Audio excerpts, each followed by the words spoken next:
Hello everyone, today I am going to show you how to replace Tata Punch front brake pads at home. First you need to remove the front wheel. After removing the wheel, you need a 12 number spanner. There is a right side bolt on caliper. You need to remove the bolt. After this you can push your caliper upward.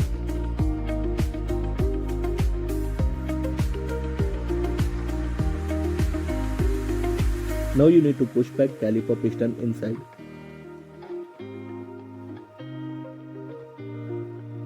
You can use this tool to push back the caliper piston.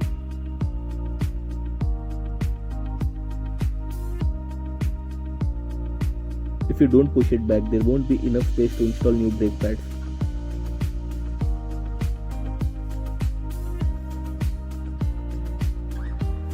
Now you need to install the new disc pads. You need to plug it directly.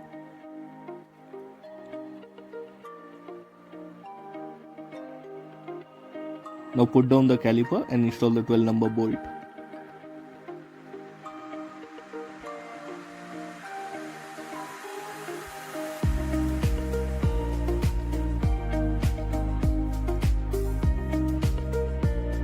After installing the bolt, put back the wheel and it's done.